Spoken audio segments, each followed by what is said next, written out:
किसी भिखारी को कंपनी को देते हुए लोन देते हुए देखे हो क्या? कोई सड़क पे जो भीख मांगता है उस भिखारी को कंपनी लोन देती है क्या? नहीं, मेरी बात का पहले जवाब तो दो। आप जैसे आप औकात वाली बात बोल रहे हो, तो जो कोई सड़क पे जो भीख मांगता रहता है भिखारी, उस भिखारी को आपकी जो कंपनी है, जिस कंपनी में आप कर्मचारी हो, वो भिखारी जो कंपनी है उस भिखारी को लोन देती है क्या? जी, मैं कह रहा हूँ कृष्णा कुमार जी का जो लोन है उसको रीस्ट्रक्चरिंग के प्रोसेस में डाल दीजिए। तो रीस्ट्रक्चरिंग का ऑफर खत्म हो गया ना? रीस्ट्रक्चरिंग का ऑफर खत्म हो गया? हाँ, और क्या, जब इनके पास मैसेज और फोन तो जा ही रहा होगा जब नियम था, अब तो नियम नहीं है। नहीं तो आप एक काम करिएगा, ये लिख करके आपको दे देंगे और आप लिख करके रिटर्न में दे दीजिएगा कि रीस्ट्रक्चरिंग नहीं हो सकता। नहीं, रीस्ट्रक्चरिंग इस समय कहाँ, बाहर सेटल करें तो जो छूट हो पाएगी हम करवा देंगे। नहीं, सेटलमेंट की बात नहीं बोल रहा हूँ, रीस्ट्रक्चरिंग की बात बोल रहा हूँ। तो रीस्ट्रक्चरिंग अभी नहीं हो रहा है, अब कहाँ हो रहा है? तो वही चीज पता कर लीजिए। वही चीज मैं बोल रहा हूँ कि आप लिख करके दे सकते हैं ऐसा। क्या लिख के दें इनको हम? रीस्ट्रक्चरिंग नहीं हो सकता है आपका लोन। हाँ, नहीं हो सकता है। नहीं तो यही मैं पूछ रहा हूँ, जब ऑफर था तब इन्होंने काहे नहीं करा दिया? मैं ये पूछ रहा हूँ आपसे, क्या आप लिख के ऐसा दे सकते हैं या नहीं? लिख के क्यों देंगे? सामने हाँ, तो वही बात है ना। हाँ, सामने होते तब तक गाड़ी उठ गई होती। आप नहीं, सामने तो ऐसी गाड़ी ऐसी उठा लोगे किसी की? नोटिस कहाँ है गाड़ी का? गाड़ी का नोटिस कहाँ है? कई नोटिस गई है भाई साहब। आप जब जारी किए होंगे ना नोटिस, तो लिख करके, सुनिए मेरी बात पहले सुन लीजिए। हाँ, पहले मेरी बात आप सुन लीजिए। आप जब नोटिस भेजेंगे तो लिखा हुआ नोटिस नहीं चाहिए। बहुत सारे फेक एजेंट लिखा हुआ नोटिस भेज दे रहे हैं। लिखा हुआ नोटिस नहीं चाहिए, प्रिंटेड वाला नोटिस चाहिए, सील साइन लगाया हुआ। सुनिए, लोन पे लेने आए तो कंपनी नहीं थी। हाँ, इतना दर्द आपको तो अपने पास से पैसा जमा कर दिया। नहीं तो सुन, तो आप अपने घर से जमा कर दीजिए। आप अपने घर से क्यों नहीं जमा कर दे रहे हैं? तो कंपनी गलत होने वाली बात नहीं कर रहा हूँ भाई साहब, पहले सुन लीजिए। पहले सुनने की भी क्षमता रखिए। कंपनी गलत नहीं है, मैं कंपनी की बात नहीं बोल रहा हूँ। मैं बोल रहा हूँ बहुत सारे जो फर्जी रिकवरी एजेंट हैं जो भीख मांग रहे हैं। हाँ, तो सुनिए मेरी बात। जो फर्जी रिकवरी एजेंट घूम रहे हैं, वो लोगों के पास कटोरा लेके भीख मांग रहे हैं। अब वो क्या कर रहे हैं वो व्हाट्सएप पे टाइप करके, सुनिए मेरी बात, पहले सुन लीजिए, टाइप करके मैसेज करके भेज दे रहे हैं, उनको परेशान कर रहे हैं, बदतमीजी कर रहे हैं, टॉर्चर कर रहे हैं। तो ऐसे भिखारी लोगों की बात मानी जाएगी क्या? भिखारी लोगों की बात नहीं मानी जाएगी ना। तो वही मैं बोल रहा हूँ कि आप यदि नोटिस भेज रहे हैं तो उस नोटिस की कॉपी व्हाट्सएप में भेज दीजिए। प्रिंटेड नोटिस की कॉपी आप व्हाट्सएप में भेजने में क्या दिक्कत है आपको? आप जिस रजिस्टर्ड पोस्ट से आप भेजे हुए हैं वो रजिस्टर्ड पोस्ट की कॉपी भेज दीजिए। नहीं तो आप कौन बोल रहे हैं? आप ये बताइए। आप अपना परिचय अपना देंगे? आप अपना परिचय आप देंगे कि नहीं देंगे? आप कौन बोल रहे हैं? बता तो, पूछ तो रहा हूँ मैं आपसे कि आप कौन बोल रहे हैं? आप कौन बोल रहे हैं पहले ये तो बताइए। आप कौन बोल रहे हैं?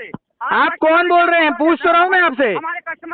आप तो आपका कस्टमर पूछेगा। कृष्णा जी पूछिए, आप कौन बोल रहे हैं? नहीं, आ जाइए। नहीं, आप कौन बोल रहे हैं? आप अपना परिचय भी नहीं दे पा रहे हैं। आप कौन बोल रहे हैं? उसके बाद आ जाइए बोल रहे हैं। भीख मांग रहे हैं क्या? आ जाइए भीख देने के लिए। आप कौन बोल रहे हैं पहले बताएंगे तब तो। आप कौन बोल रहे हैं पहले बताइए। यदि आपको यही नहीं पता कि आप कौन बोल रहे हैं, कंपनी ने किस पोस्ट पे होल्ड रखा हुआ है, आपको कंपनी ने क्या पोस्ट दिया हुआ है आपको, तो उसके बावजूद इस पे कैसे बोल रहे हैं आप यदि प्रॉपर ऑथोराइज पर्सन है, सुनिए भाई साहब सुन लीजिए पहले। आप यदि ऑथोराइज पर्सन है, यदि आप ऑथोराइज पर्सन है तो अपना पूरा परिचय दीजिए। यदि ऑथोराइज पर्सन नहीं है तो फिर क्या मतलब है? आइडेंटिटी प्रूफ दे दीजिए।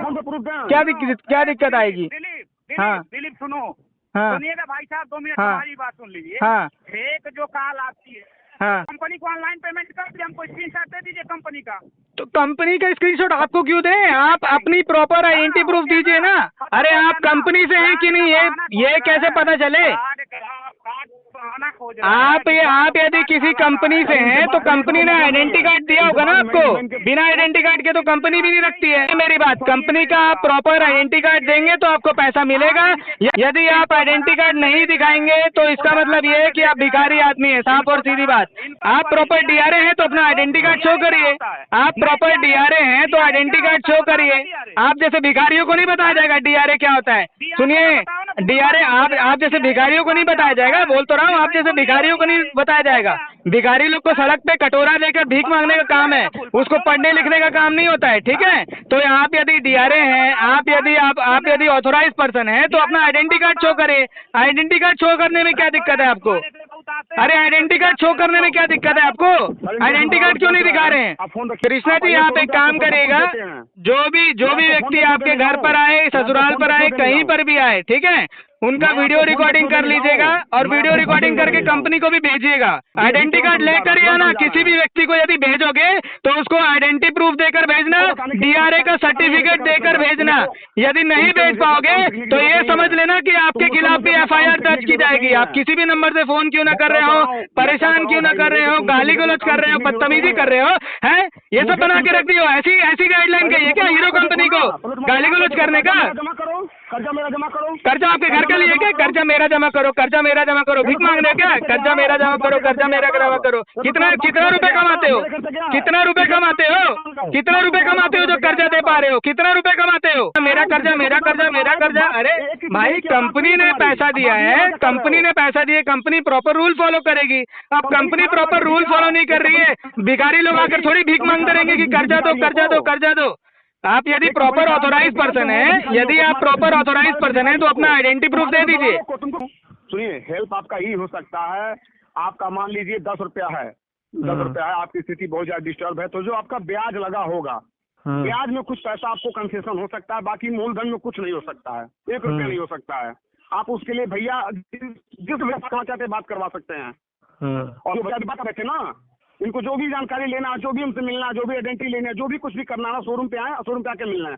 बाकी मैं इनके नौकर नहीं बैठा हूँ, तो मैं इनकी बातों का जवाब दूंगा, मैं इनकी बातों का तो कोई बात नहीं कृष्णा कुमार जी, कोई भी व्यक्ति यदि आपको फोन करे सबसे पहले आइडेंटिटी प्रूफ लीजिएगा, ठीक है।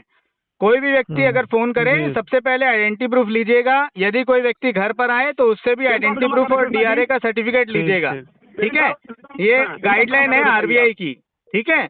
यदि ऐसा नहीं कर रहे हो, यदि फिर भी यदि पैसा जमा कर रहे हो, करना चाह रहे हो किसी के थ्रू, तो उसकी जिम्मेदारी किसी की नहीं होती है, ये भी याद रखना। अगर कोई फर्जी एजेंट आपसे पैसा जमा करा लेगा और कंपनी बोल देगी कि हमने नहीं कराया, तो उसकी जिम्मेदारी ना तो कंपनी लेगी ना ही कोई व्यक्ति लेगा, ठीक है। हाँ, तो अपने आप को यदि सतर्क रखना है, अपने आप को यदि सिक्योर रखना है, तो जिस भी व्यक्ति से आप बात कर रहे हैं उस व्यक्ति का आइडेंटिटी प्रूफ लेना जरूरी है, ताकि आप कभी कंपनी को बोलो तो कंपनी को बता पाओ कि इस व्यक्ति के थ्रू ये आपका एम्प्लॉय था, इस व्यक्ति के थ्रू हमने पेमेंट कराया था। अगर इतना भी नहीं कर सकते तो आपको कोई बचा नहीं सकता है फिर, ठीक है। यार कौन इस बात को बहस करने जाएगा? अभी तो कस्टमर नहीं साथ एमआई रोक के चलो, तो खुद फ्रॉडगिरी कर रहा है। नहीं, कहाँ फ्रॉडगिरी कर रहा है? कस्टमर देना चाह रहा है, लेकिन आप प्रॉपर आइडेंटिटी प्रूफ देंगे तब तो। मुंह से देना चाह रहा है कंपनी प्रॉपर, वो तो देना चाह रहा है, बोल तो रहा है वो दे रहा है, लेकिन आप जब आइडेंटिटी प्रूफ नहीं दोगे तो कहाँ से देगा वो? आप आइडेंटिटी प्रूफ दीजिए, आप आइडेंटिटी प्रूफ दे दीजिए, आप आइडेंटिटी प्रूफ दे दीजिए ना। थोड़ा कम हो जाता, बहुत ज्यादा एमआई हो गया, इसलिए नहीं कर पा रहा हूँ। क्या बोल रहे हैं? हाँ तो बोल दो। अरे वो 1 रुपए भी दे चाहे 10 रुपए भी दे, भाई साहब सबसे पहले आप आइडेंटिटी प्रूफ दोगे ना कि आप किस कंपनी से हैं। आपको 10 रुपए देने थे, 10 रुपए की औकात थी, 10 रुपए की औकात, 20 रुपए का सामान नहीं लेना चाहिए था ना। सुनिए भाई साहब, औकात वाली बात नहीं है, औकात कंपनी ने चेक किया था ना। आपकी कंपनी भीख मांग रही थी क्या?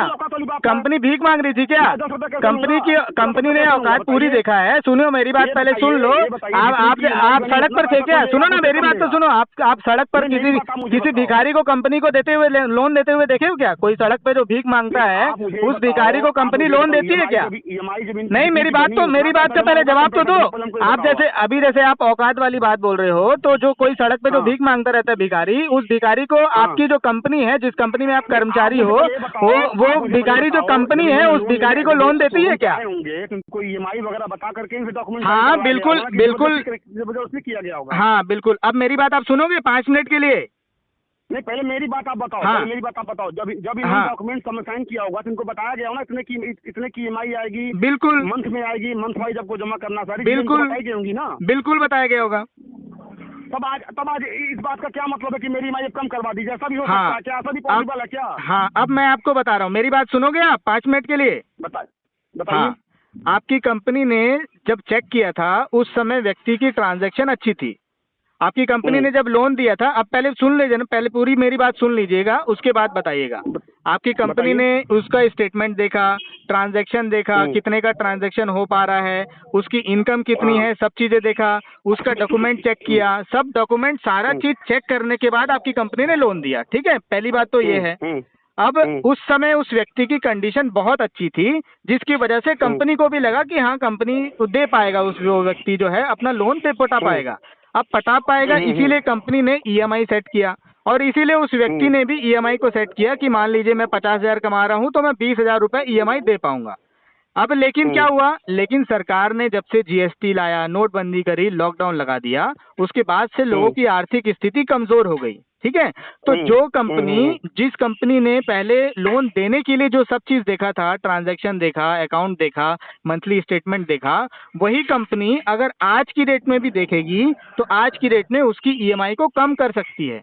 क्यों करेगी कम? क्योंकि जो कंपनी पहले जिसका ट्रांजैक्शन देखी, उस ट्रांजैक्शन के आधार पे कंपनी ने ईएमआई सेट किया। आज उस व्यक्ति की पेइंग कैपेसिटी कम हो गई, आज वो व्यक्ति देने के लिए लायक नहीं है। जो व्यक्ति पहले 1.5-2 लाख रुपए महीना कमा लेता था, आज वो व्यक्ति 10-20 हजार रुपए कमा पा रहा है। तो सबसे पहले अपना कर्जा पटाएगा या जीने खाने की व्यवस्था करेगा। तो ये सब पहले, ये सब कंपनी को सोचना है ना। जब व्यक्ति कंपनी को बताएगा कि मेरी कंडीशन जो है वो नहीं है, मेरी कंडीशन पहले ऐसी थी, आज की डेट में मेरी कंडीशन ऐसी हो चुकी है, अब व्यक्ति देना चाह रहा है, तो उसके लिए कंपनी कुछ ना कुछ रास्ता निकालेगी ना। और ऐसा कोई सिस्टम नहीं बीच में ईएमआई कम हो सकती है भाई साहब। ये हो सकता है, ये हो सकता है कि इनकी 7 किस्तें रुकी हुई हैं, तो उसमें से एक ईएमआई 2 ईएमआई करके धीरे धीरे जमा करवाएंगे, इकट्ठे मत जमा करें। मैं छूट के तौर पे यही कर सकता हूँ। हाँ ठीक है, तो आप एक काम करिएगा, आपके थ्रू जमा करा रहे हैं तो आप अपनी आइडेंटिटी प्रूफ इनको भेज दीजिएगा, ताकि हमारे थ्रू भी जमा करवा सकते हैं, सुनिए, हमारे थ्रू भी जमा करवा सकते हैं, और ये चाहें तो सीधे पैसा अपने लोन अकाउंट में जमा कर सकते हैं। बिल्कुल कर सकते हैं, लेकिन आपके थ्रू कॉल जा रहा है ना, तो आपका भी तो नाम होना चाहिए ना, तो उस व्यक्ति को भी पता रहना चाहिए ना। चिंता नहीं, हमारे नाम की। हाँ तो कोई बात नहीं, लेकिन व्यक्ति को खुद भी सेफ होना है ना। सीखने की आवश्यकता है, मैं अपना काम खुद ही कर लूंगा। हाँ तो व्यक्ति को खुद भी चाहता है, सुनिए ना, मेरी बात भी सुन लीजिए। व्यक्ति खुद भी चाहता है कि जो व्यक्ति उससे बात कर रहा है, उसको, उस व्यक्ति को भी तो पता चले कि वो ऑथोराइज पर्सन है। बेइज्जत कर दूंगा आपको, नहीं, ऑथोराइज पर्सन है, वो व्यक्ति को भी तो पता चले कि आप एक ऑथोराइज पर्सन है, इसीलिए वो व्यक्ति आइडेंटिटी प्रूफ दे। केवल हीरो फिनकॉर्प कोई नहीं ठगा है। हाँ, आपने कई कंपनियों से लोन लिया और घर छोड़ के भागे हैं आप। सुनिए भाई साहब, आप जिस कंपनी से बोल रहे हैं ना, आप अपनी कंपनी का आइडेंटिटी प्रूफ देंगे कि नहीं देंगे? इन्होंने केवल हीरो फिनकॉर्प से आप अपनी कंपनी का आइडेंटिटी प्रूफ देंगे कि नहीं देंगे? इनके पट्टादारों का कहना ऐसा है। आप अपनी कंपनी का आइडेंटिटी प्रूफ देंगे कि नहीं देंगे? पड़ रही है आपको? आप अपनी आइडेंटिटी प्रूफ देंगे कि नहीं देंगे? इनके पट्टेदार ऐसा बोल रहे हैं। आप अपनी आइडेंटिटी प्रूफ देंगे कि नहीं देंगे? पट्टीदार को कंपनी ने नहीं देखा था, लोन देने से पहले पट्टीदार के बारे में कंपनी ने नहीं सोचा था। आप ये बताइए, आप अपनी आइडेंटिटी प्रूफ देंगे कि नहीं देंगे इनको? कृष्णा कुमार जी, आप एक बात को समझ लीजिए, यदि कोई व्यक्ति आपको फोन कर रहा है तो सबसे पहले आप आइडेंटिटी प्रूफ मांगेंगे। यदि कोई आइडेंटिटी प्रूफ दे रहा है तो इसका मतलब ये समझिएगा कि वो जेन्युइन पर्सन है। यदि आइडेंटिटी प्रूफ नहीं देगा तो वो फ्रॉड भी हो सकते हैं, चाहे वो आपके लोन एप्लीकेशन में ही क्यों ना डालने के लिए बोलते हैं ना। तो सबसे पहले आप आइडेंटिटी प्रूफ लीजिए।